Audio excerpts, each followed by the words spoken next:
How's it going, guys? I wanted to make a quick crash course video for you, help you while you're in the live trading room, and some of the things that I consider while I'm in the room that can be useful for you to look at. But the first thing that we need to do is we need to get a TD Ameritrade account. So you're going to go to tdameritrade.com, go over up here to this Open New Account, and create an account. Now there's two different types of accounts that you can make: a cash account or a margin account. There's no right or wrong here. And if you have Robinhood, you do not need to fund this account for TD Ameritrade. But for a cash account, understand that you are not limited by the PDT rule, so you could take as many day trades as you want. But with a cash account, you're limited by the amount of money that is within that account, and then also understanding that it takes time. So if you were to trade on Monday using, say if you had a $5,000 account, say you used $4,500 on Monday, it will take time for that money to then become realized back into that account. So Tuesday you won't have you'll only have about $500 that is remaining from that 5,000 that you had. Wednesday, that money should become realized and within your account. So it takes about anywhere between 1 to 3 business days for that money to then become realized back into that account. So that's the caveat with the cash account. With the margin account, with that, if you have less than 25,000, you're going to be governed by the PDT rule, and with that, you can only take 3 day trades per every 5 days. Okay. So that's the caveat with having a margin account with less than 25,000. All right.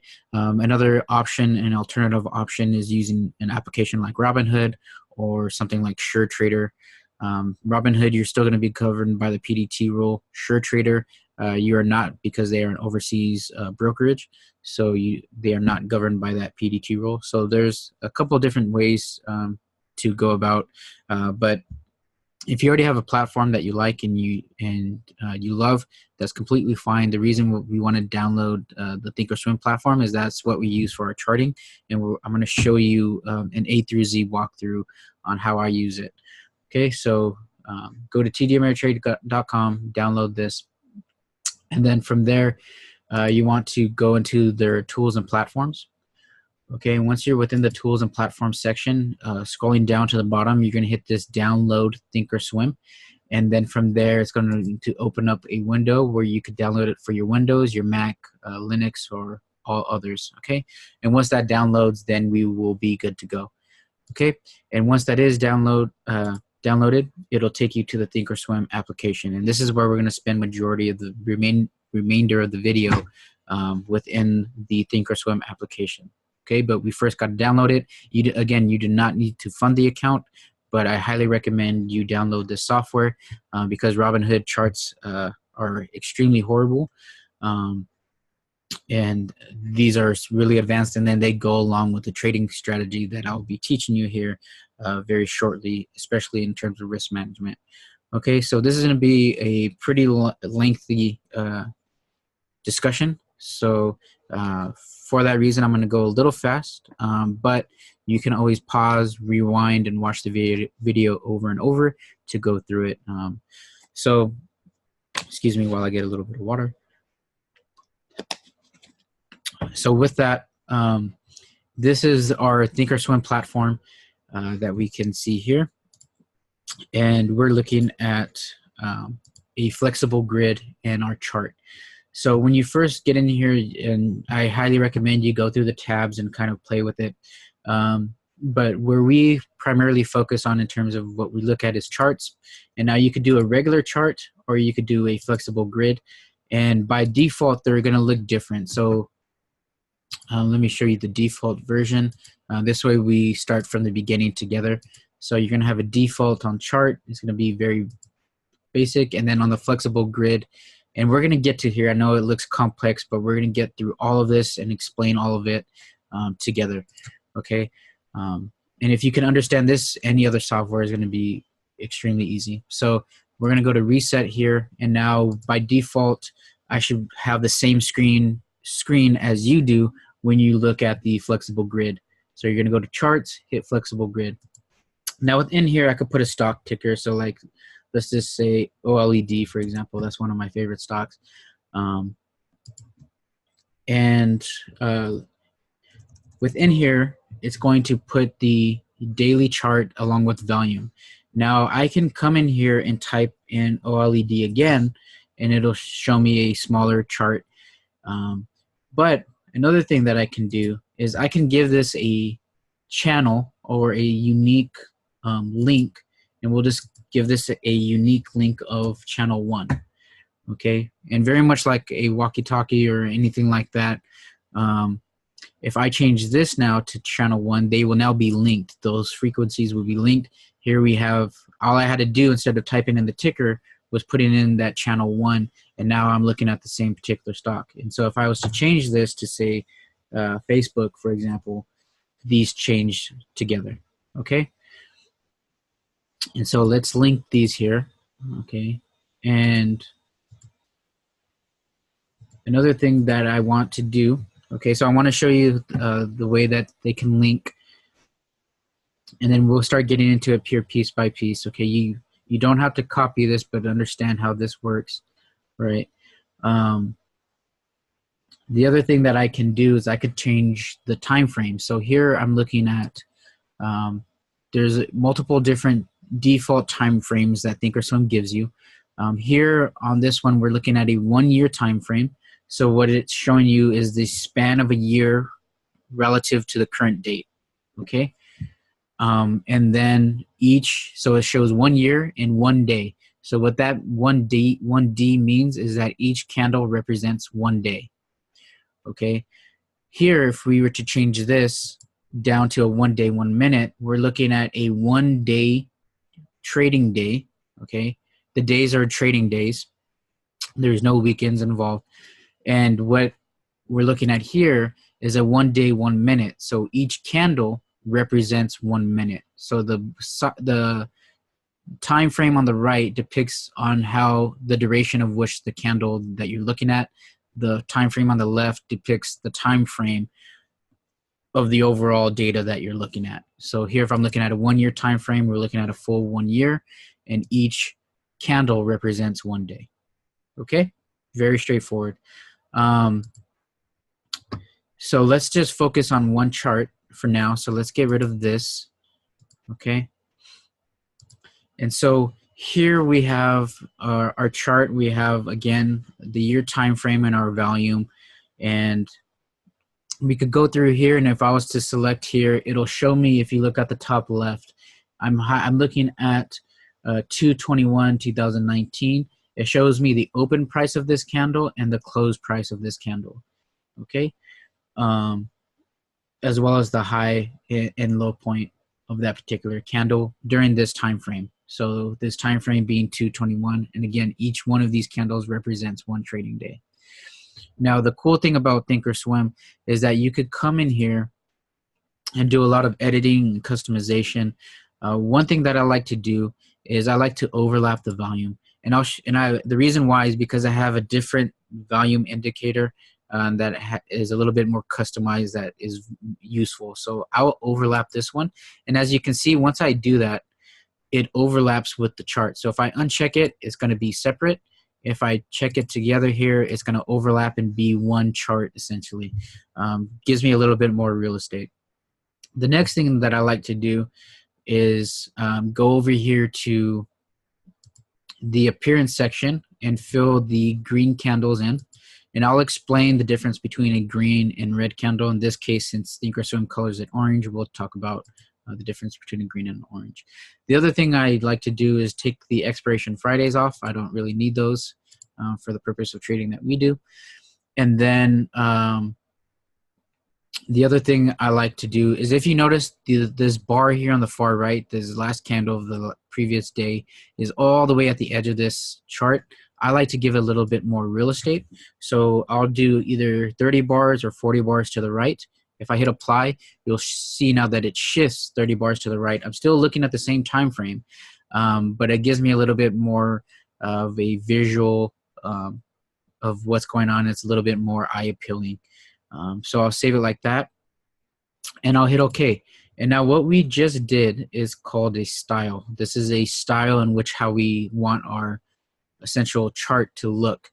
So what I can do is go over here to style, hit save style and give it a name. And I could say include patterns if I had patterns in here, and it'll save. And now the way that that works is, let me show you by uploading, adding in another bar, another window down here on the bottom.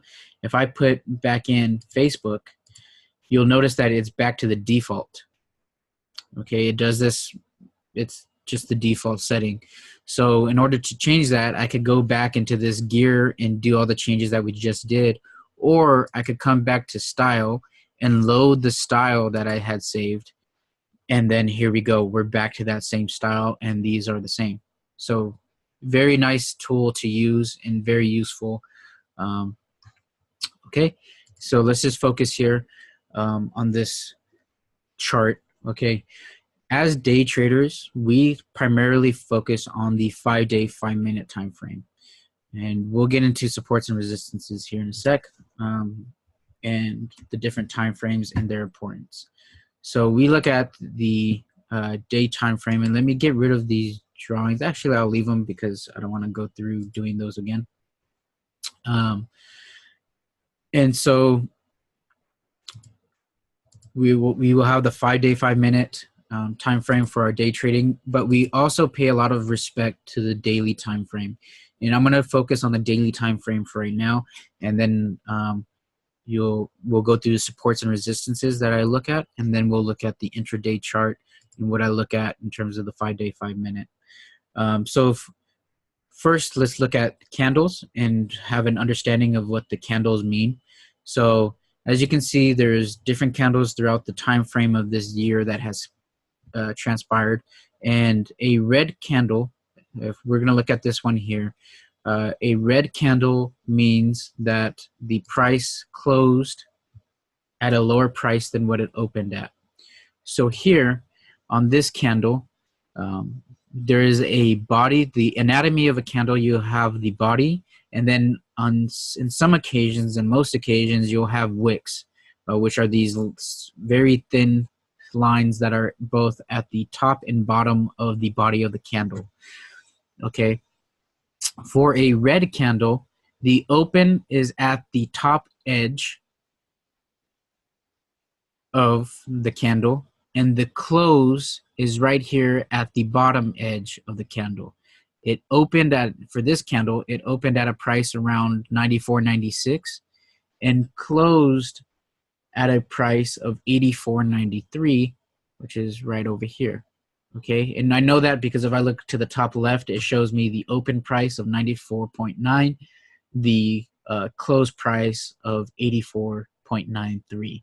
And that's, I'm looking at over here. So if I highlight over here, you'll see the open, close, the high in which that candle went, and the low. And the high is essentially the wick. They had a very small wick. You could barely see it, but you could definitely see the low wick. And the wicks are just essentially the range in which that candle went during that time frame. So at one point, it was actually green very momentarily as we opened at a price of 94.9, and it went to a high of 95. So it was green for a little period of time, but sellers came in and drove the price down, and it drove all the way back down to 83 point, what was the low here? It was 83.52, okay? And from there, buyers came in and started to buy back the stock, but the price closed, because it ended that day at a price of 84.93, okay, which is showing again at the top.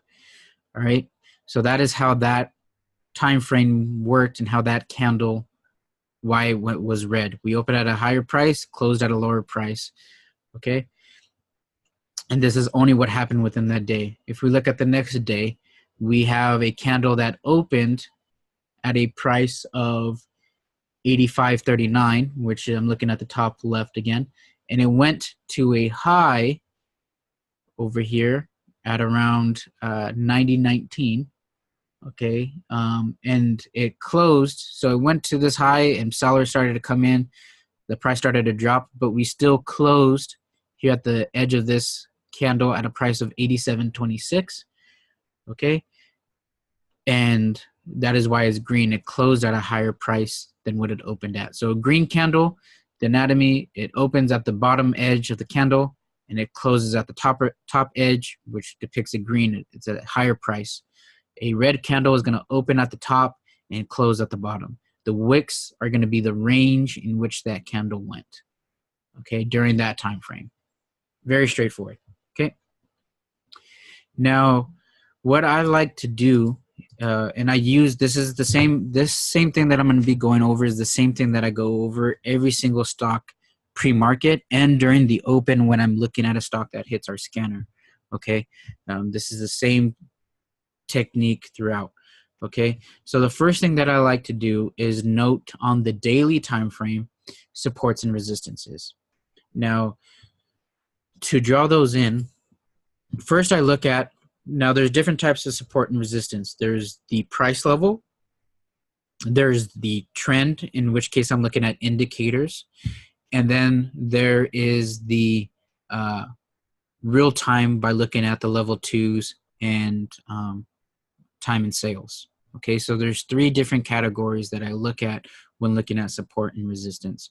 And if you wanted to get more into it, you could say there's a 4th by looking at patterns.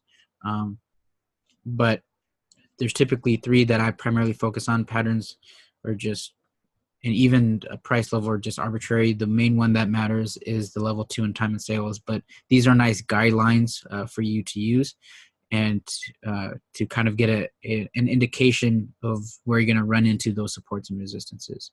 So the first thing that I like to do is come over here on this bottom right and go to this price level.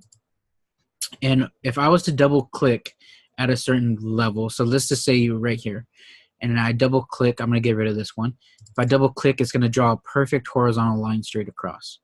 Okay, and as you can see, I've already drawn in support and resistance lines.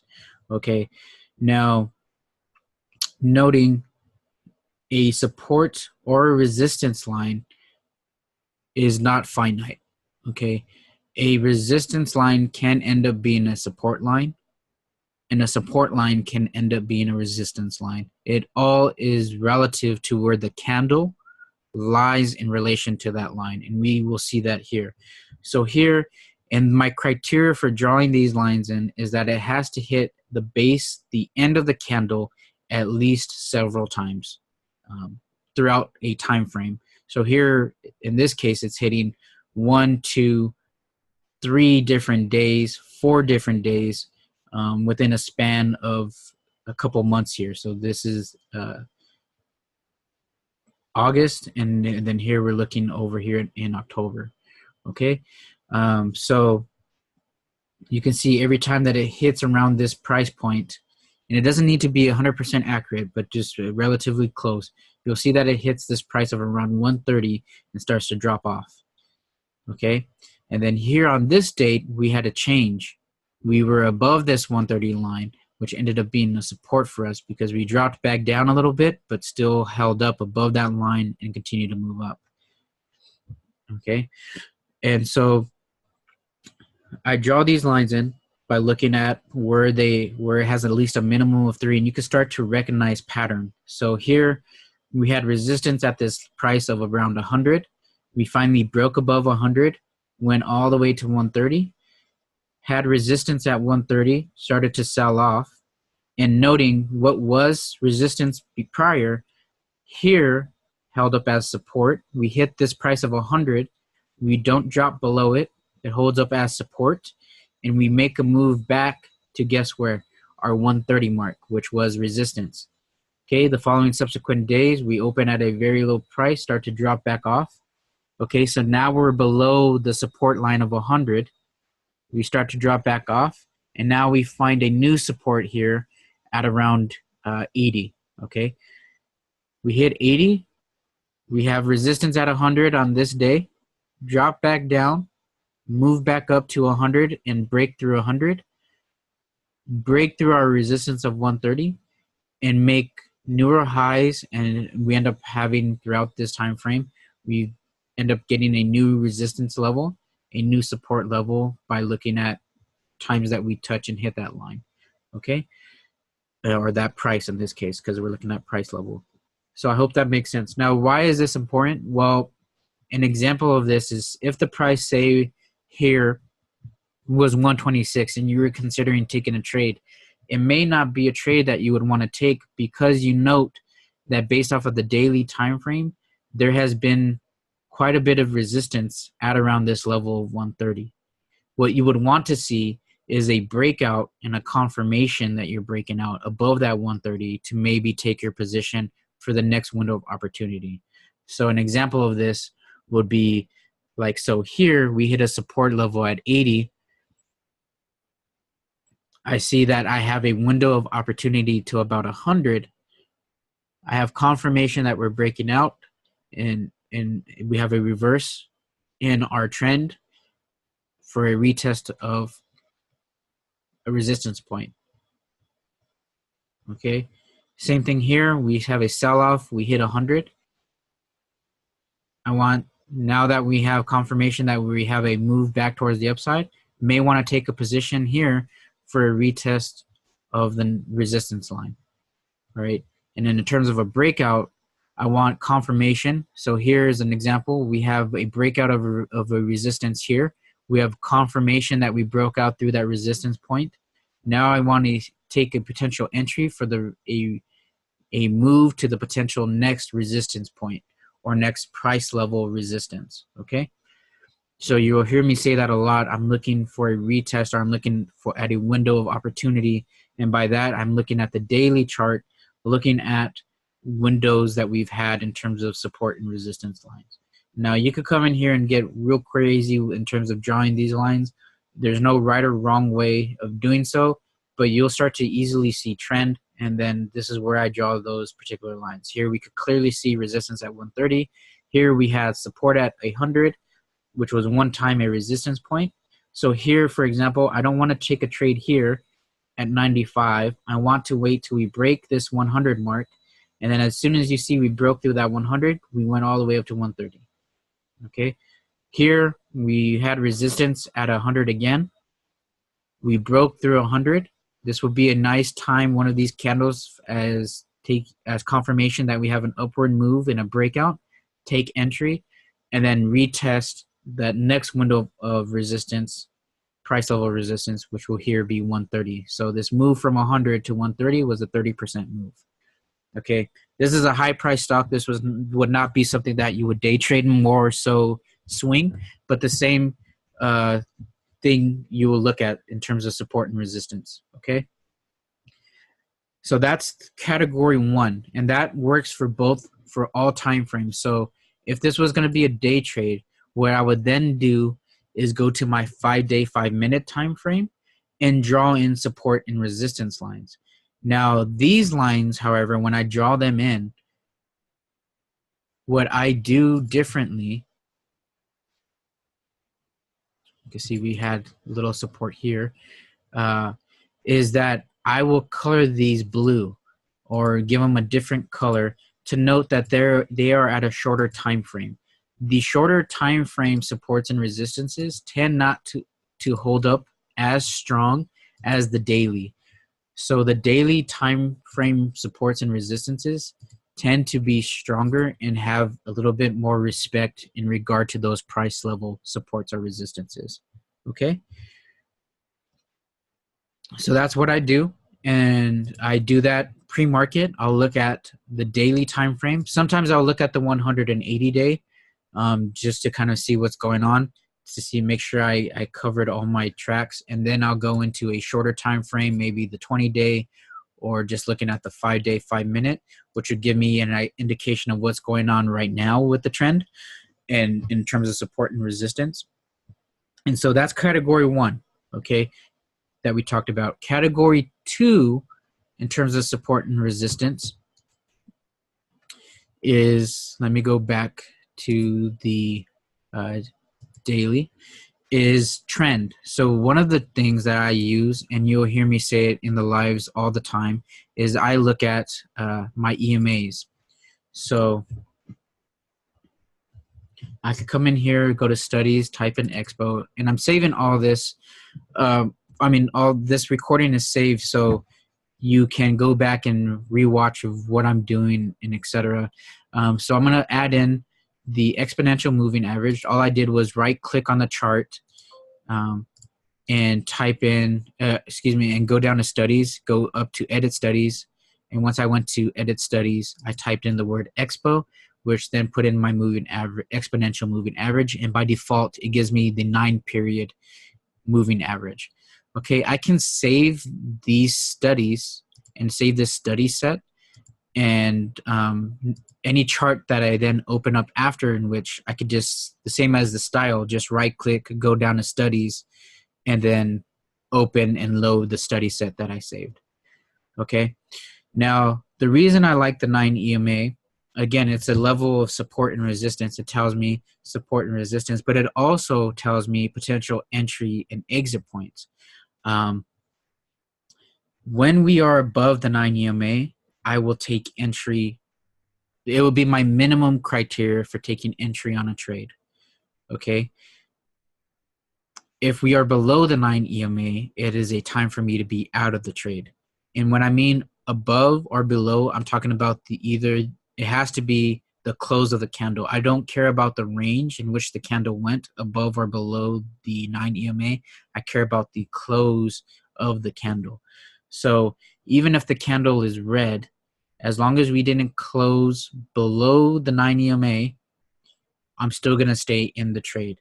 And I give myself about 2% plus or minus above that line. So here I'm still from this point of 94.59 down here to about 93. That is less than 2 to 3% of my range that I give it, so I still stay within the trade. All right. If it's below that, so like example here, this is well below. Here's the 9 EMA at a price of around 115.89, and here this candle closed at a price of 107. This is greater than 2 to 3%. This is definitely a time for me to be out of the trade if I was long. All right. The reason I like it for entry and exits is that if you see here, for example, when we finally broke above the 9 EMA, for a long time, we stayed bullish. And as you can see, we've been trending along this 9 EMA ever since. So this is a good indication for me to stay long.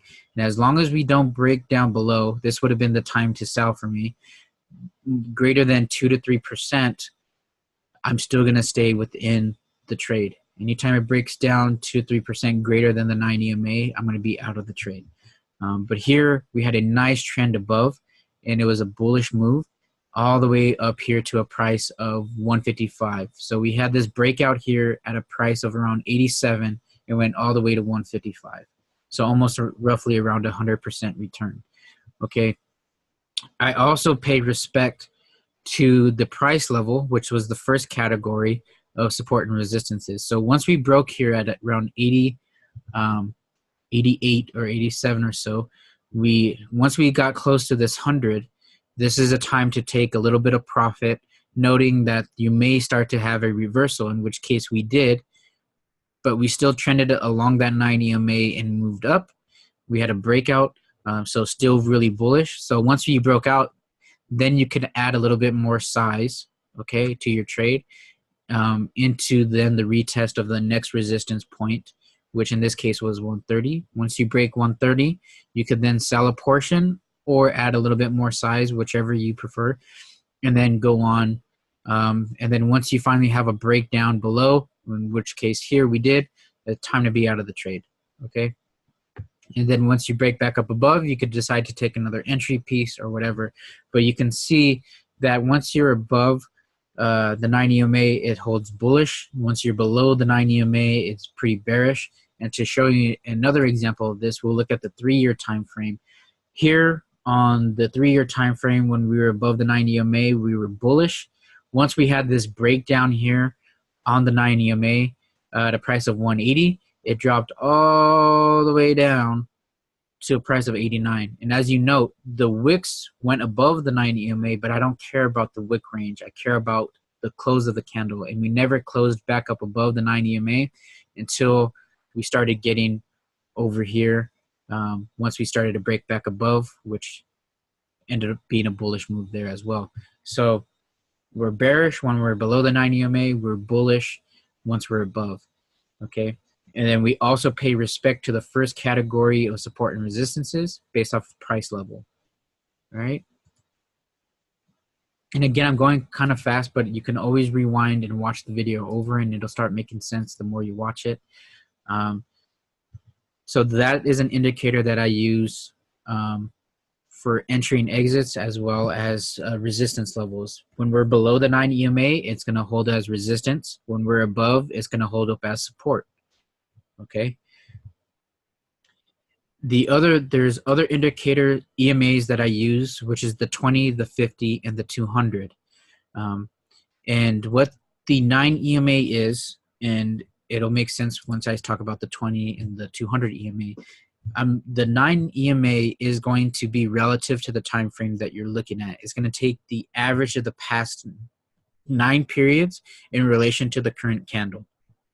So by periods, I'm talking about candle periods. So here we're looking at a 1 year, 1 day time frame. The EMA is going to take the average of the past 9 candles, which is essentially the past 9 days, okay, relative to the candle. So here's going to, and there's math involved. You can look at investopedia.com, which will show you the math involved for the EMA. I'm not going to get into it here. And it'll start to plot a trend line. Okay, when we are extended off of the 9 EMA, you will start to note that we have pullbacks back to the 9 EMA. The 9 EMA is extremely respected. So here is an example. We're extended off of the 9 EMA, meaning that the difference of the candle in relation to the 9 EMA is at a pretty significant percent difference.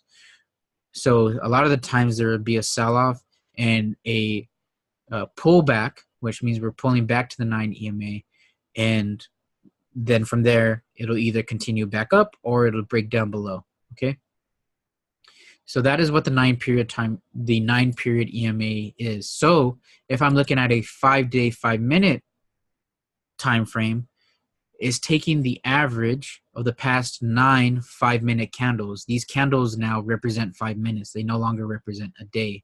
Right, we explained that earlier. So essentially what this is doing is taking the average of the past 45 minutes in relation to the current candle. Okay, very straightforward. Hope that makes sense. Again, you could go back to it and watch it. All right, so a 20 EMA on a daily chart will take the average of the past 20 days. A 20 EMA on a 5-day 5-minute chart would take the average of the past 20 5-minute candles, which is essentially 100 minutes, right? So if we were to add those in, and I don't want the chart to get extremely complex, and you'll see in a moment why I have some custom code to kind of clean the chart up a little bit. So if I type in Expo again, I could hit this, and I'll hit it 4 times, and I could go to this gear here, and I'll change this to 20, and I'll give it a different color. So we're using cyan for our 9 EMA. Maybe I'll give this one a yellow. Okay, and then I'm going to add my 50, and maybe I'll give this one a orange. Okay, and then we have our 200 EMA. And maybe I'll give this one a red. Okay, I'll go to more and hit this red. And then go to OK. And now I can save this and call this EMAs. Okay, now every time I go to a chart, I could load up EMAs. Okay, and I'll just do that here to show you. Okay. And so here we added our 20 EMA, which is depicted by the yellow line, the 50 EMA, which is depicted by the orange line, and the 200 EMA, which is depicted by the red line.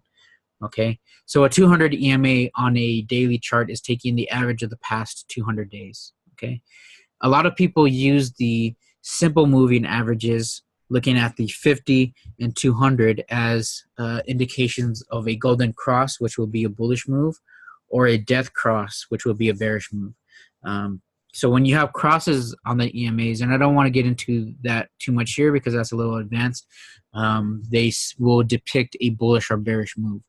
But some of the ways in which we use them as well, the bigger time frames, is the same as we use the 9 EMA as supports and resistances. So here, as you can see, we're above the 9 EMA, but if you notice, we kind of trend along below our orange EMA, which is our 50 period EMA, and every time we hit that EMA line, we start to drop down. Okay, and then here we're above the 9, the 20, and the 50. But as you see, once we start breaking up above our price level resistance, which is drawn here with this orange line, we hit this 200 EMA and have a little bit of resistance for a couple of days.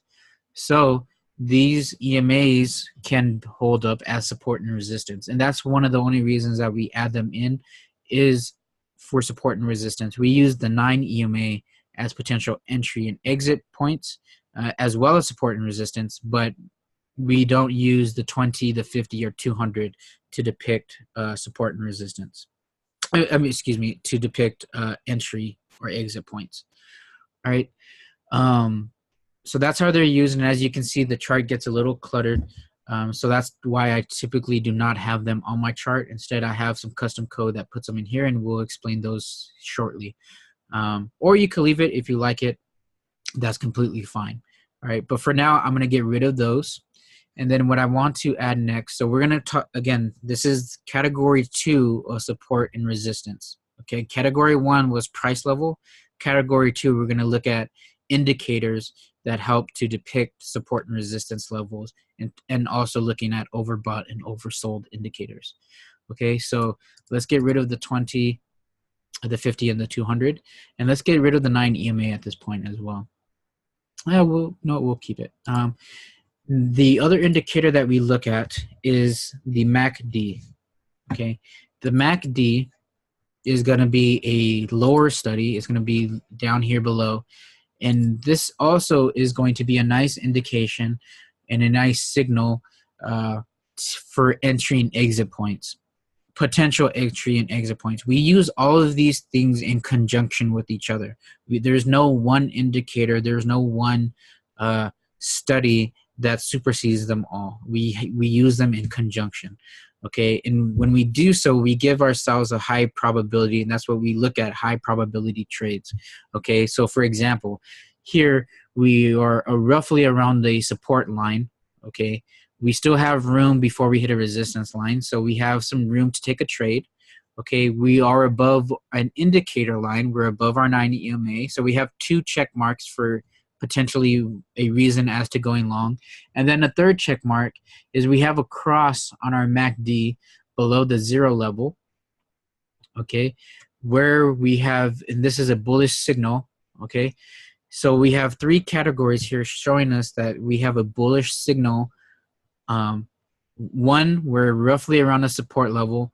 2, we just crossed above the 9 EMA. 3, we have a cross on our MACD that indicates a bullish move. We have this nice then bullish move all the way up. Here, if you note on the MACD, we start to have this cross down below, and from there it starts to kind of sell off a little bit. Okay, we end up also getting below our 9 EMA. That's an indication to be out of the trade. So we use, and then if you note, it's at a support level. So it could have been an indication to still stay in a little bit to see if it bounces off of support. But once it broke support, definitely a reason to get out of the trade, for example, here. So as you can see, we use these in conjunction to give ourselves a good estimate on entry and exit points. Okay. So that's the MACD. Essentially, all you need to know, if there's a cross at the bottom of the asymptote, it can tend to be bullish. So here's another example. We have a cross with our where we are below the 0 line, and here we end up going back above the 9 EMA. We're at a support level. So this is a very nice example. And from here we go bullish from this price of 151 all the way up to a high of 201. Okay, really nice. All right, key example there. Right, another indicator that we would have been using here as well, and let me add that in, is our RSI. And I have a custom code for RSI. I don't use this one, but it's showing us the same thing. So here on RSI, what we also look at is we look at the 30 and 70 line. The 30 line is telling us, if, especially when we hit it, that the price has been highly oversold. Okay, meaning that there's potential for it to reverse and get bought up again and have a nice bullish move towards the upside. Okay, so for example, here we have 4 categories that check out for us. Here we have a level of support off of price level. We have a move above the 9 EMA. Okay, so that's check number 2. We have a cross on the MACD, and we are roughly at a level of being highly oversold for a potential then to move here back up towards that upside. Okay, so four check marks there, giving us a high indication that this entry piece can be a good entry for a long position. Okay, now on the 70 and above level, that means that the price of the stock is highly overbought, and thus may start to reverse and start to sell off. Okay, and again, these are potentials. They're not finite. These are just nice guidelines for you to use. And again, as you can see, we use all of these in conjunction with one another.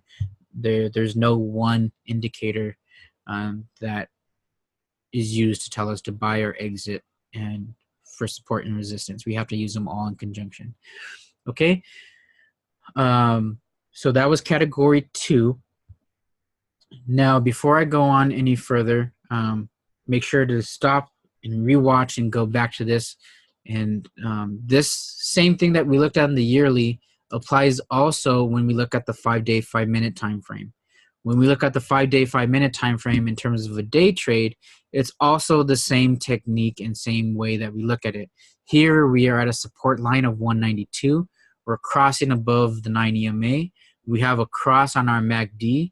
We are signaling that we are highly oversold, which in case we could start to potentially look for a reversal to then go long, in which we have here. We are roughly at a support line. We have this nice window of opportunity before our next resistance point. This is an indication that I may want to take an entry piece here and go in which case from this move from 194 went all the way up to 201. Okay, so the same thing that I showed you on the daily applies to when we're looking at our 5-day, 5-minute time frame. All right, when we're looking at day trading, and then I'm looking at a higher price stock because the trends tend to be a little bit cleaner versus a volatile stock. So I want to show you here, but obviously we wouldn't be day trading OLED. This would be more of a swing, but the same principles apply to the smaller cap stocks, okay, and the smaller priced stocks that we look at when we are day trading. All right.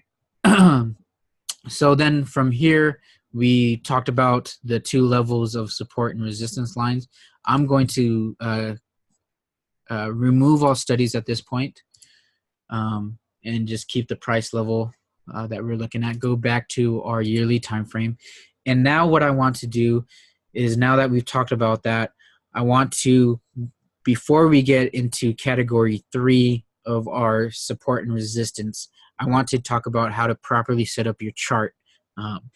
Because now that we're going to get into it, we're going to then have our trading station set up properly. So what I want to do now is add a window at the bottom. Excuse me. What I want to do is add a window vertically, and I want to give it the same channel. So we're going to look at OLED, and I want to add another window vertically. So we have 3 columns here, all of which are going to be OLED. Okay, now what I want to do is change this far left one to be my 5-day, 5-minute time frame. I want to change this one by adding one more window to the bottom, and I want to keep this top one to be my 1 day, 1 minute time frame.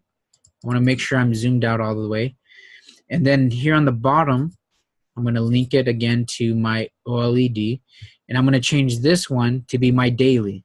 So now I have 3 windows. I have the daily time frame, and first I want to change the style. So let me go back and right click, load style, and load our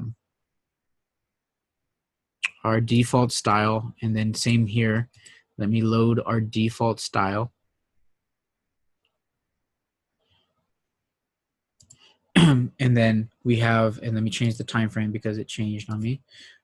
We have a 5 day, 5 minute, we have a 1 day, 1 minute time frame, and we have a yearly. So now on one chart, we can see 3 time frames. Why is this important? Well, in one quick view, we can see the overall trend of the stock on how it's performed throughout the year. And we could quickly come in here and draw those support lines and resistance lines. We can also do that really quickly here within the 5 day, 5 minute time frame. And then we can also do so on the 1 minute time frame if you wanted. But we also use the 1 minute time frame for potential entries on pullbacks, because sometimes on the 5 minute time frame you may not see a window for an opportunity to get in, but it may display itself here on the 1 minute, and we'll show a couple of examples of that. All right, so we have a 5 day, 5 minute time frame, we have a 1 day, 1 minute time frame, and we have our 1 year, 1 day time frame where we're looking at a whole year and each candle represents a day. Now, we don't need a chart here. So as you notice, there's this little window here to add the sidebar. We don't need the sidebar anymore for these windows, so we're gonna uncheck them. But over here, I want to uncheck the chart window, and I want to add in level 2. I want to add in news, which is extremely important, especially pre-market. If you see a stock that is currently gapping up, you want to see if there's any relative news, such as FDA approval, merger, getting bought out, beating earnings, etc. Any type of news that could be bullish, or if you're somebody that shorts, will be bearish, right? And then we also want to add, and this is where we take our trades, our active trader, and we want to add the time and sales. Okay, and as you can see now, you have a very professional trading station set up for you to then execute your trades. So you have a nice window, and this works at like an Excel file.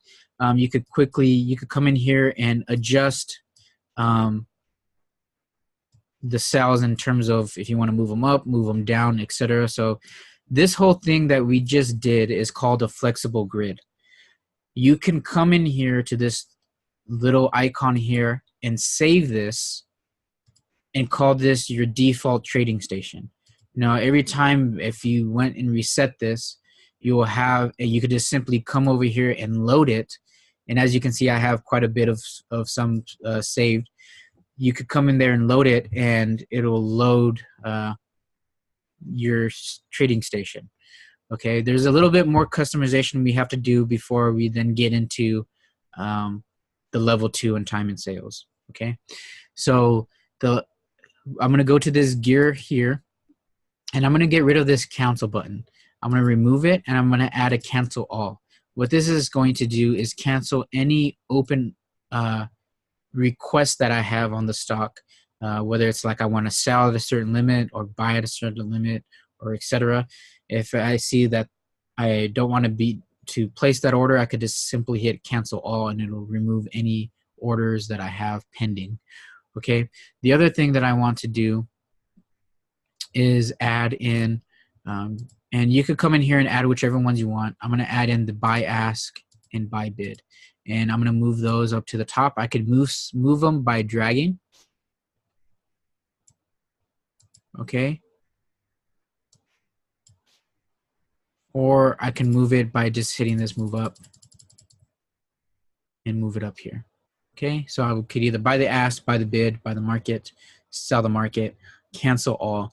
And I just leave sell market because if I want to be out of the trade, I typically want to be out now. So I will either hit sell market or I will hit the flatten button. The flatten button will take you out of your entire position with one click. Okay. And then the last customization I want to do is go here to customize and go here to P&L open and add this in. and I'll show you how cool that is in a second. What it will essentially do is show you the potential the amount that you would make as the price of the stock goes up, or it'll show you the amount that you could be losing at the price of which the stock is at. Okay, so it's a very nice window to have, and you'll see how cool it is here in a sec when we go to the on-demand feature. And that brings up another key point that I need to add in. When you first log in to your Thinkorswim, there's going to be a little window, and it's going to have a little bar where you could decide to go into your live account or go into your simulator account. Your simulator account would be depicted by an orange color, and over here it'll show that it's a simulated account, and it won't show your account number. If it shows your account number and it's green, that you're in your live account. You would have checked the green box. And let me see what Alt tab.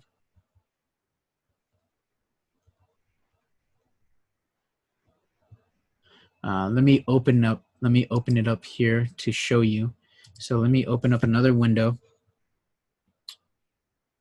Let's get rid of that. Oh, no, cancel. Don't want to cancel my meeting. Here, as you can see, if I hit this paper money, it'll then take me into the paper account. And if I hit this live, which is depicted by green, it'll take me into the live account, which is what we're looking at now. Now, the paper money account is the simulator account. This paper money only works Monday through Friday during real-time hours. Okay, the live trading account, the same thing, works Monday through Friday real time. Now, the cool thing, and one thing that I need to show you real quick is you want to go to setup, go to application settings, go down to system, and make sure that your quote speed says real time, no delay. Okay, you want to make sure that you have no delay. By default, I think there is a delay, so you want to make sure that it says real time, no delay. As day traders, we want to make sure we have as accurate data as possible. If for some reason you're unable to get that, you need a contact support by clicking here and then putting in a ticket. Okay, there is another cool feature within the live trading by hitting this on demand. When you hit the on demand, I'm not going to hit it here, I'll hit it here in a second. It'll then open up a virtual account. It'll remove this account number and it'll say virtual account, and it will no longer be green. It'll be yellow, showing you that you're now in a virtual account. But with this on-demand feature, what this does is that it allows you to back test.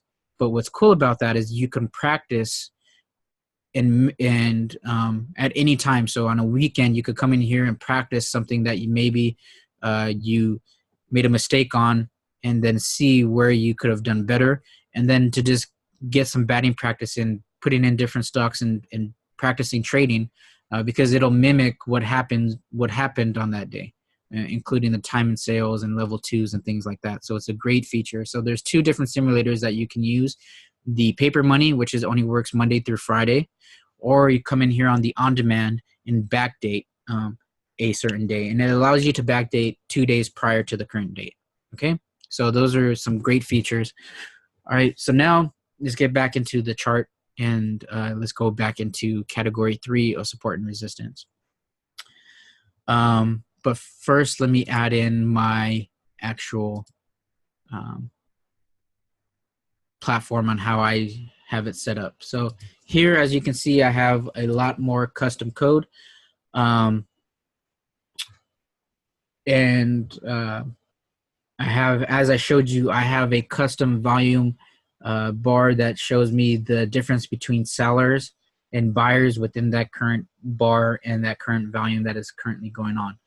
All right, and as you see, I have my 5-day, 5-minute time frame. I have my 1-minute time frame and my yearly time frame.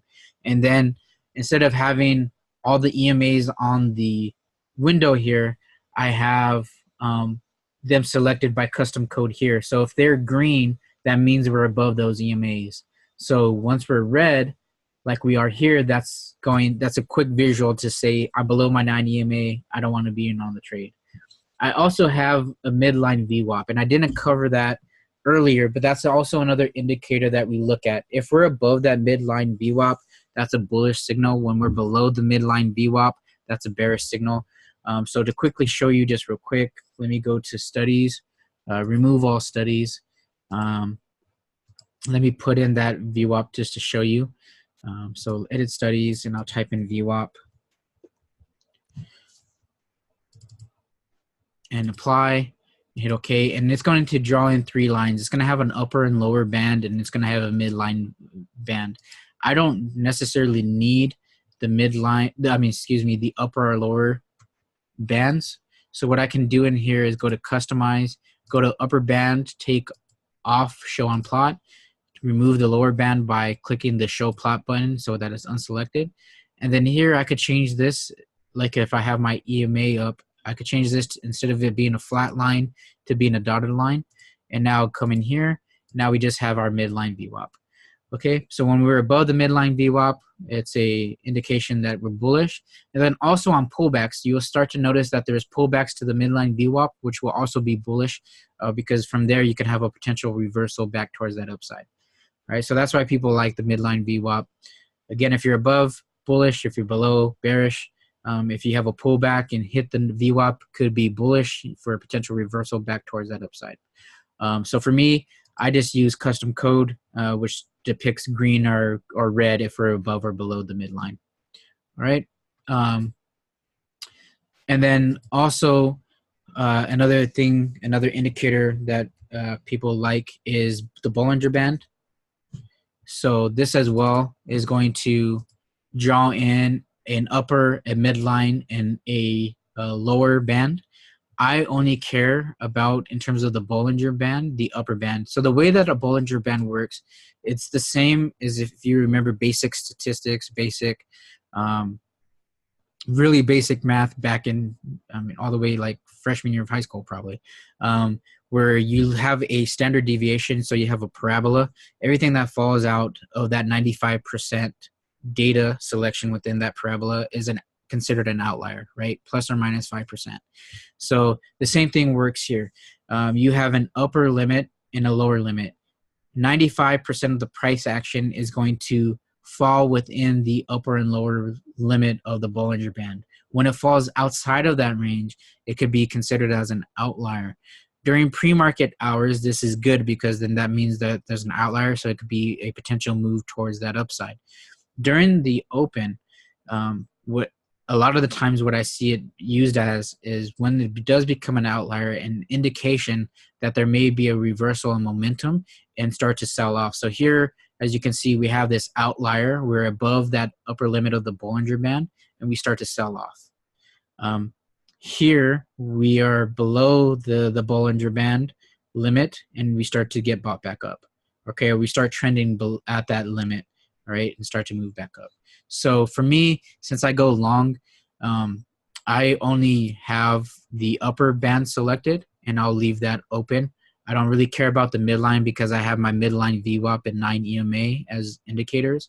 And I don't care about the lower band because I'm going to be out of the trade before it even hits there. And I have other indicators that help me to determine if it's oversold or overbought, which was the MACD and RSI.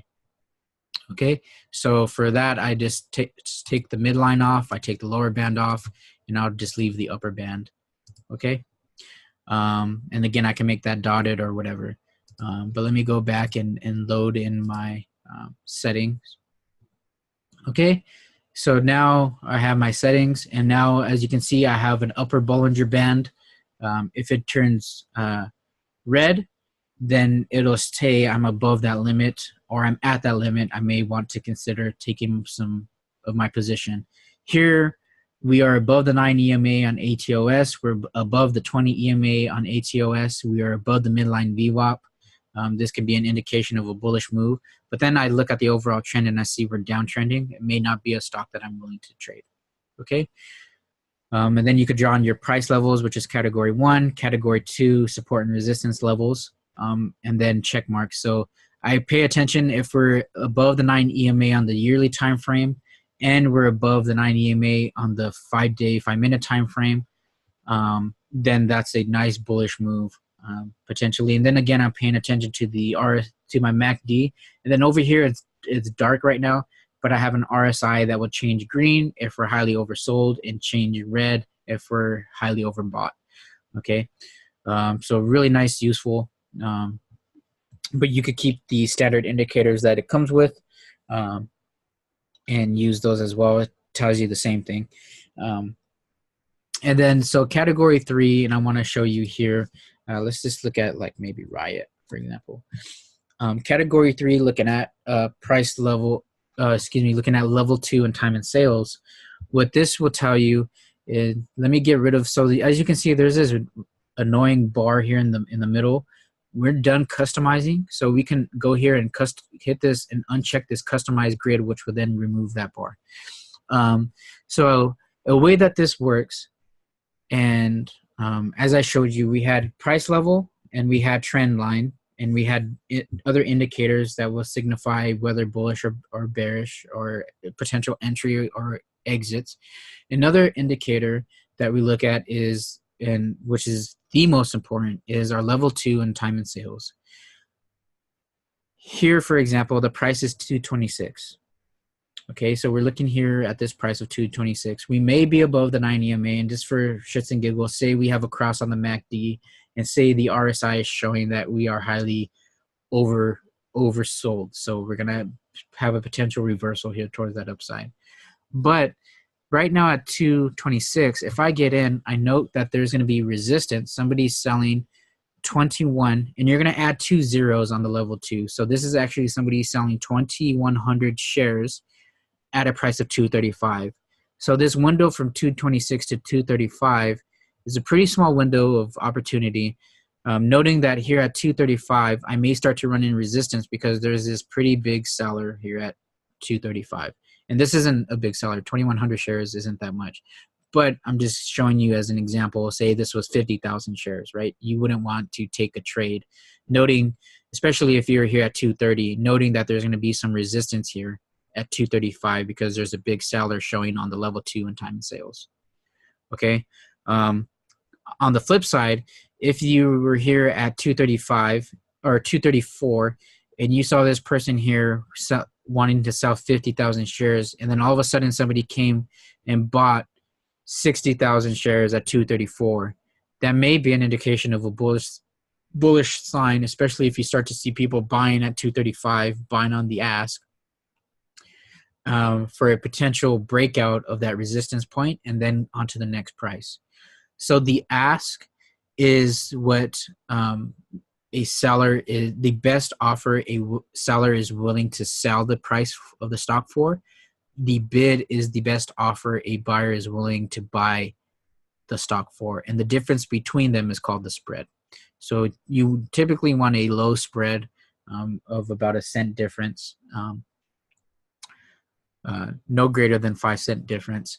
And then again, you're adding 2 zeros at the end. So this is somebody willing to buy 1,000 shares at a price of 214. And this is after hours. This is on a weekend, so this isn't going to be accurate.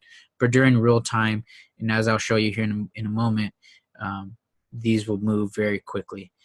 And that's what we look at. So this is extremely important because this is telling you the current buyer and seller sentiment, right? Which again will depict support and resistance. So here, if I was going to buy at 225 and I notice that there's this big buyer here at 224 with 60,000 shares, I note that I have support here at 224. I'm willing to take a trade here at 225 because if sellers start to come in and people start to dilute and get rid of their shares, I know that I have support here where this buyer is holding up here at 224. On the flip side, as a resistance level, if there's a big seller here at 227, I may not want to take the trade, noting that there's going to be resistance for us and we need to break out above that point for us to move up. And in order for us to break out above a resistance point here on the time and sales, is either that person needs to cancel their order to get bought up, so those shares need to get bought up, or they just essentially have to move out of the way, right? So those are the two ways in which then you start to move back up. So this I highly respect, and it's extremely important as a day trader to pay attention to that, the time and sales and level twos. The level twos, a lot of people refer to as the depth of the market, and etc. And then again, we're paying attention to news. So those are the three categories: the price level, which we went in depth on, drawing that price level trend line that we did. Level 2 in terms of support and resistance is looking at the EMAs and the other indicators. And then category 3 is looking at your level 2 and time and sales. Okay, and so when you're talking about when do I know to get in, when do I know to get out? Well, when you have a high probability that you're going to have a nice potential move towards the upside. How do I know if I have a high probability? I'm looking at those three categories. I'm looking at my price level. Am I at a support line? Do I have quite a bit of ways before I hit a resistance line? How does the overall daily chart look like? What do the other indicators display? So, for example, here it shows that we have a potential. This is depicting a long. It's a bullish signal. We are above the 9 EMA here. We don't hit resistance again until about 223. We break above the 9 EMA at 213. This is a nice little move. Okay, so what happened here at 223 is most likely there was a big seller here at this level, right, and starting to drive that price back down. So those are the things that we look at, and that's what tells you whether or not to get in or out. So that is what every single skilled trader looks at, especially the time and sales and in your level 2. All right, and that's all it is. And then again, to get out of the trade, and what we're going to cover here in a second is looking at your risk factors. So let me shift gears here before we do a real life example and talk about the most important part of trading, which is minimizing your risk and having proper risk management.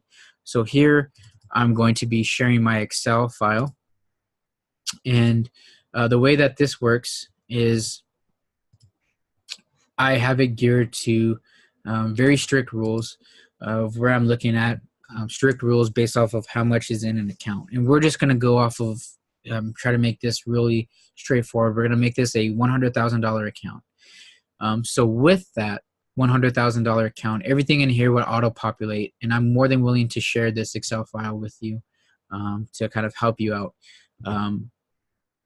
But with that, what I do is I say, and what the rule of thumb is, especially if you read a lot of trading books, is that you should never risk more than 1 to 3% of your total equity on a trade. So here our total equity is 100,000. So 1% of that is going to be 1,000. So per trade, I cannot risk more than $1,000. Now on the day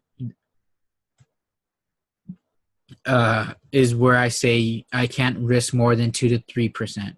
So per day, I cannot risk more than $2,000 to $3,000. Okay, so for me, we'll just say 2,000. Okay, so I cannot risk more than 2,000 on the day, and then per trade, I cannot risk more than 1,000. Okay, now what I also do is that for every trade I take, I'm willing to put in 10% of my total equity. So in this case, 10% of 100,000 is 10,000. By doing so, I give myself a ratio. I give myself a 2-to-1 ratio. I give myself a 10% profit target with a 5% stop. So based off of $10,000, and I'm going fast, so again, you could rewind this and watch this over so that it makes sense to you. If I go in $10,000, and if it hits my 10% target, I'm going to walk out with $1,000. Okay, 10% of 10,000 is 1,000. If I get stopped out and lose 5%, I'm going to lose $500. 5% of 10,000 is $500. This $500 is my risk. Okay, here I'm risking $500 on this trade. Is this a greater than or less than what my max risk is per day? It's less than. $500 is less than 1,000. So I can do this trade twice and still fall within my max risk that I'm willing to risk per trade. So this is even less than what I'm willing to risk per trade. So I can change this to 10%, but then my profit target would need to go to 20%. which is unrealistic. Now, we do find trades that make well above that percentage. However, we only strive for anywhere between 5 to 10%. So I keep this at a smaller amount, which makes it, again, more realistic and probable. So the only thing, and this is the important part, is you need to be consistent with this here. This has to be 100% consistent. If it's not, it's going to lead to failure. So by setting this system up, the only thing that I need to calculate is my total equity. And then by doing so, it's going to automatically populate. So if I change this to just say 80,000. Oops, I put 8,000. 80, 1, 2, 3. It's going to then automatically populate how much I should be going in per trade, and then my profit target and my stop amount. Okay, so the only thing I need to calculate is the amount of shares that I need to buy to equal this dollar amount. So if the price of the stock is $20, that means, oops, I need to come in here and edit this.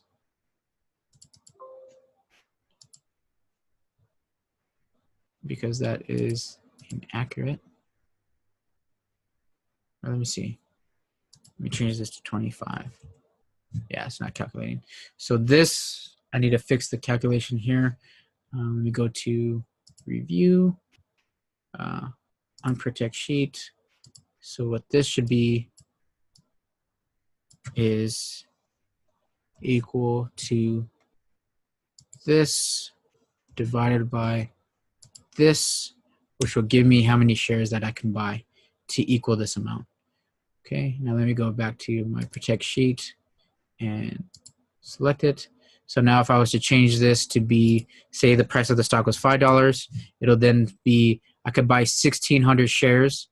So 5 times 1,600 is going to be my $8,000 that I can spend. Okay, so the only variables that I need to change is the total account value and the cost per share of the stock. All right. Now, in terms of risk factors, I talk about a 2-to-1 ratio, a 3-to-1 ratio, which in short, my 2R, 3R, 4R. You may have heard me say that in the lives already, and then so on all the way up to 10R, and then so on. And so this is showing me the risk ratio that I have set up, and it's in increments of 5. So here for 2-to-1 ratio, I have a 10 to 5%.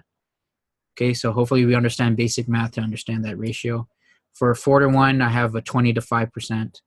And then for cost per share, in order for this price of $5 to hit my 2-to-1 ratio, for it to hit above 10%, that price, for it to hit 10%, it needs to, that price of stock needs to go to $5.50.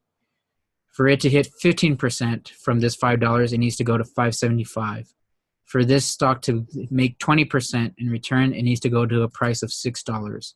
If it does so, this is how much I'm going to make off of that trade in respect to the fees. Okay, so very straightforward. All right. The reason that we do a 2-to-1 ratio is because if we have a 1-to-1 ratio, this means if I went in $100, or my profit target was 100, and my my stop was 100, I need to be accurate 50% of the time to break even, because 100 and 100. So say I took 2 trades, I won. Let me unprotect this again. Say I took 2 trades. One, I won 100. The other, I lost 100. This is using a 1-to-1 ratio. I'm going to be at 0. And in order to do so, I needed to be accurate 50% of the time.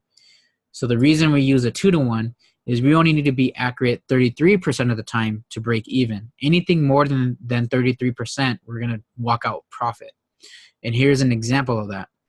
Here I'm taking 10 trades. I'm sticking to my rules. So let me change this back to 100,000.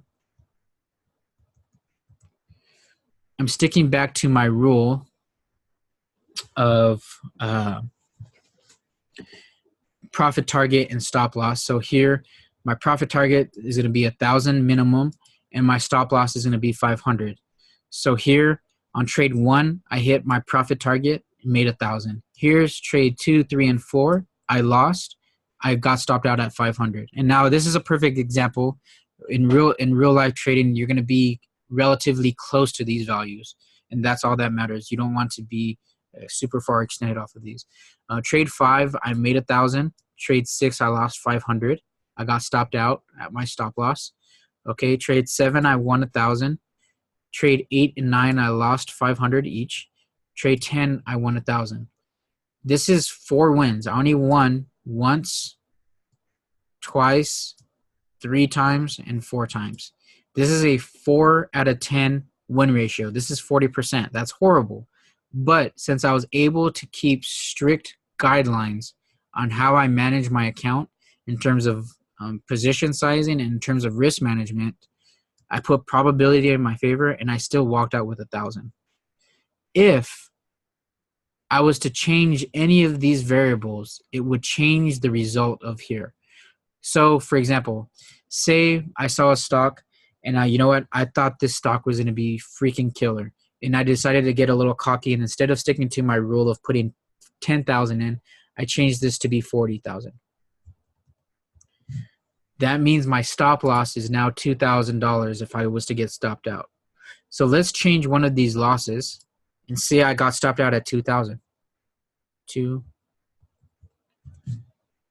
It will then, let me calculate, go to data, and just go to home, and auto sum. I am now down minus $500. Okay, I still have the same win to loss ratio, but since I changed and fell outside of my rules here, 1, this goes against the rule on what I'm willing to risk per trade. Okay. 2 is not consistent, and as a result, by doing so, since this is now a variable and it's different than how I've been trading, I'm now down 500. Okay, so this needs to stay consistent. If I change this to 20,000, 21, 2, 3, this still falls within my rule of 1,000, but if I was to change one of these minus 500s to 1,000, I will be now down at a greater amount of money, right? So if I did change this to 20, and I still wanted to follow my rule in which I wanted to risk 5%, but no greater than a value of 500, I would need to adjust my stop loss percentage, and instead of 5% would need to be 2.5%. And then thus my profit target would be then 5% for it to keep my 2 to 1. So let me show you here. If I change this to 0.25, I'm back to my $500 value, and I would need to adjust this to be 0.05 to keep my 2 to 1. Okay, but I don't want to do that.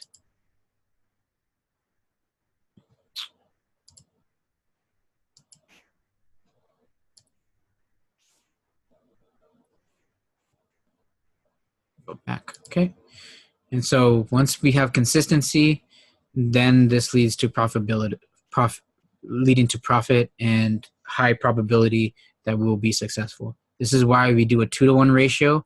This is why I follow this guideline here in terms of my risk assessment and stick to very strict rules. And then as a result, we walk out with profit. Okay. And then over here, this drawdown effects, this is showing you if you're down 5%, how much you need to go up to break back to even. So if you're down 50% on the day, you need to make back 100% to go back to your break even point. So you definitely want to cut your losses sooner than later, right?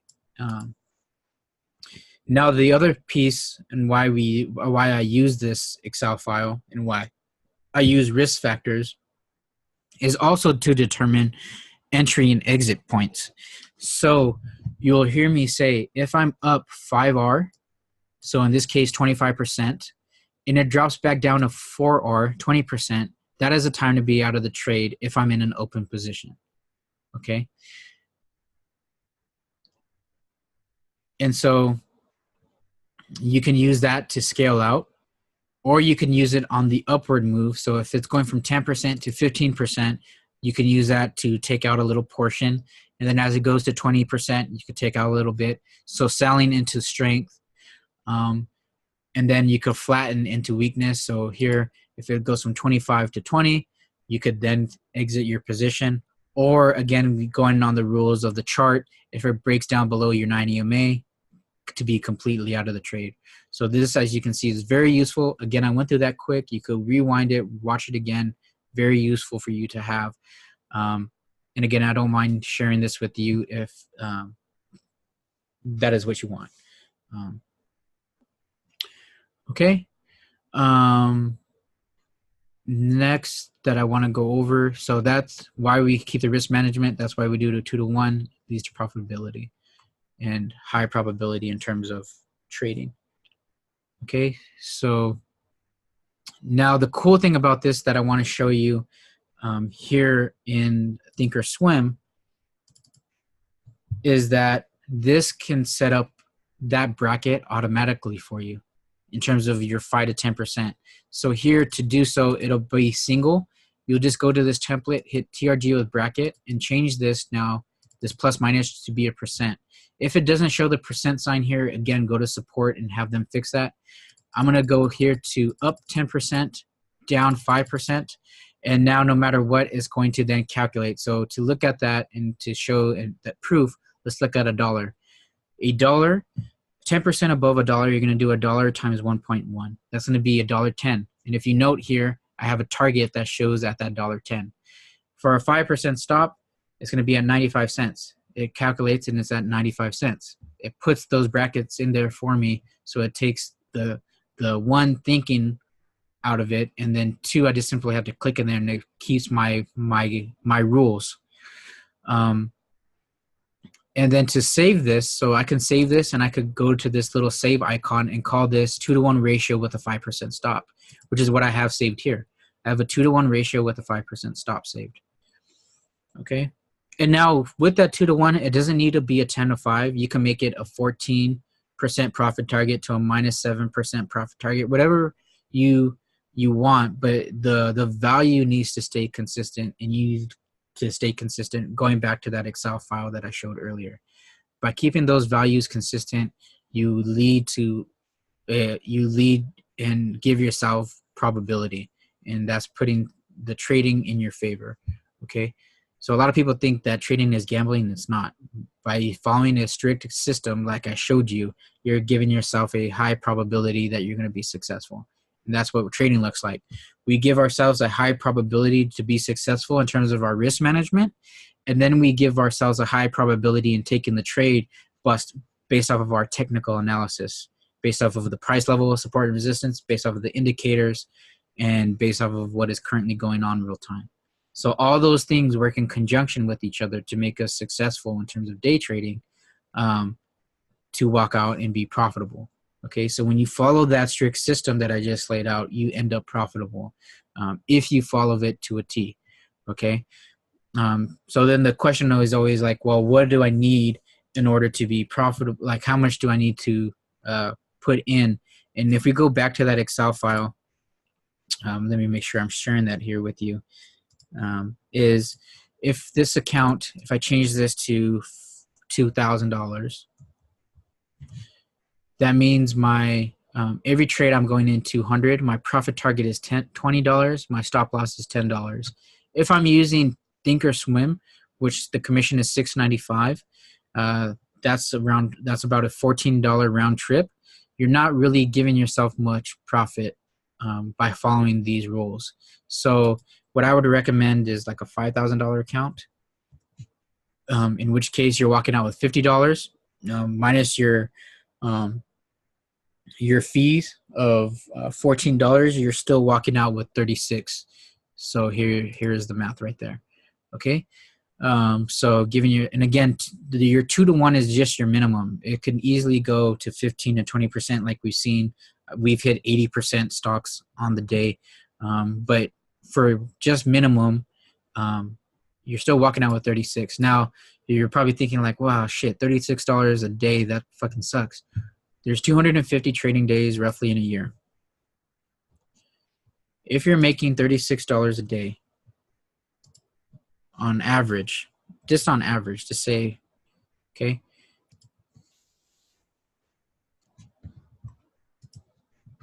that is $9,000 extra at the end of the year. That $9,000 is going to get taxed a little bit for capital gain, but then the remainder you're going to add to the pot of your $5,000 that you started with. Okay, so maybe just say you got taxed, I don't know, just say you only had $6,000 out of this $9,000 remaining. You're going to add that $6,000 to that $5,000 that you had, okay, and you're going to have $11,000. Okay, so now you're going to come up here and change this now for year 2 to 11,000. So now on the day you could be on average making 110. So now you change this 36 now to 110.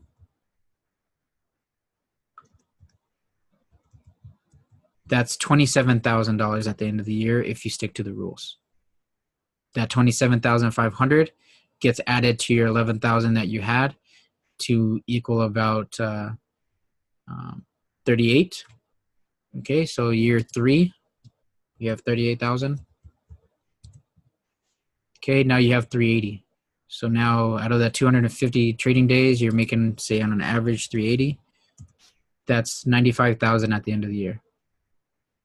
Okay, now this is a perfect scenario.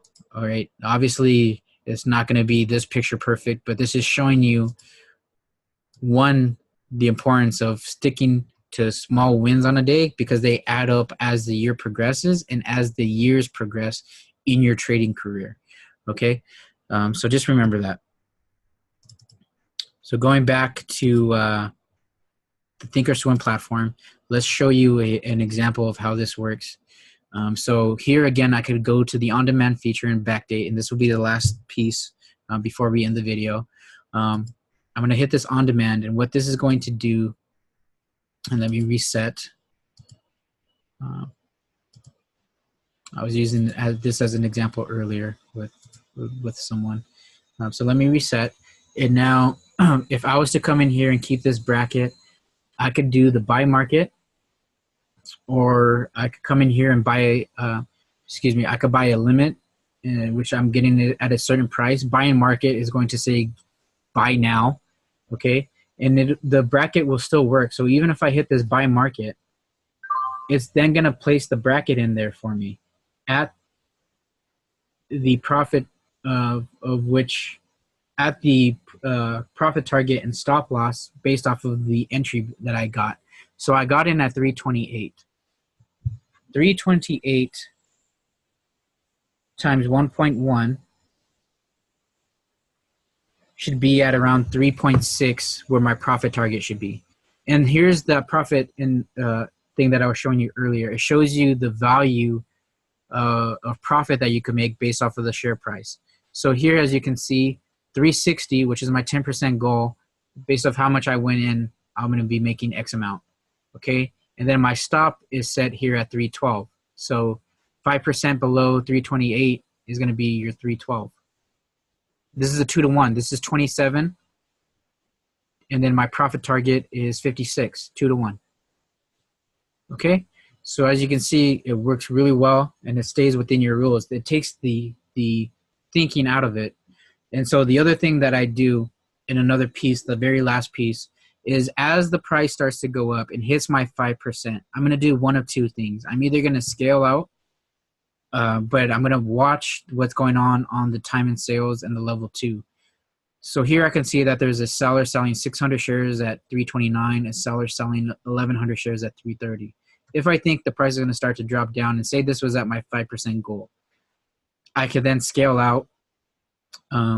Or if I saw that we were still moving towards that upside, expecting then for me to hit my 10%, what I will then do is, if once it crosses above my 5% mark, I will adjust my stop to now be my entry. I could do so by dragging on the chart or by dragging within the active trader, okay? And it'll automatically adjust. The reason, as once it goes back up above 5%, I will adjust this to be my entry, is because if the trend goes away from me and I get stopped out, The only thing I'm going to lose is my commission fees because I'm getting stopped out at my zero value, which would be 328. Okay. As the price starts to go up and approaches my 10%, if I don't see any heavy resistance coming around at that price, I will drag this and move it up so I don't get stopped out, because this way I maximize on my profit taking. This way I have the opportunity to then go to my 3R, my 4R, and in many cases above my 9R, okay, which is above 45% in terms of return, okay? So you don't want to get stopped out too soon, especially if you have a nice huge run and took a good entry point. Another thing that you can do, aside from doing the bracket, so if I hit cancel all, you'll see that it removes the bracket. So it removes all pending orders. So if I hit cancel all, it removes that at once. Another thing that you can do is go to right click, and I have this saved, but I'll show you how to save it. I could go and make a trailing stop. So if I didn't want to look at the chart anymore and say the trend of the stock was going towards the upside, I could set a trailing stop, which will then calculate if that price, whatever it is, drops down 5% from whatever price it shows, it will take me out 100% of my account. So this is going and still following the rules that I showed you. If I'm up 5R and it drops down to 4R, to take me out of the trade. Okay, so that's another way to do it, doing it that way. To do so, you just hit the sell. Let me open it back up. Go to studies, edit study. Oh, excuse me. I'm going to sell this, so go to sell custom, because this is a custom order that I made. And then you just simply take the order type and make it a trailing stop. Okay, and then from there, change it to be a percentage, and then change it to be a percentage of your equity that you're going to sell in your position size. So here I'm taking out 100% of my position based off of the trailing stop. Okay, and that's how you save it. And then you could save it by, go back to sell custom, by going here and hitting this little gear button here to save this order. And now no matter what stock you're looking at, if I go to sell custom, it'll automatically put this default order type in, which I'm doing a trailing stop at market value. If the market value drops down 5%, it'll take me out 100% of my position. Okay, so very nice and easy to use. And then here's an example of the time and sales. As you can see, there's a lot of people buying on the ask. They're buying 400 shares at 329, 1,000 shares at 330. So there's potential for this to move here up towards the upside. But we can see that there's resistance here at 332 of people selling 2,100 shares. Okay, so that's how that all works. And then we're looking again at the high probability based off of a trade. This was just an example. This would not be a trade that we're willing to take because we're below the 9 EMA. But this is just how, showing you how the active trader works and the level 2 and time and sales, and then the bracket. All right, so with that said, that's going to conclude the crash course. We went over quite a bit of detail, a lot of detail, and all of this is the tools that day traders and myself use on a daily basis to take our trades. So I hope you learned something, and I hope it was value to you. And if you did like it, what I would appreciate is for you to leave feedback. Leave a comment of how you thought about the quick crash course. I definitely would appreciate it. And again, I hope you learned, and thank you so much for watching and staying tuned, and happy trading. All right, you have a good rest of your day, and I'll see you in our live trading room.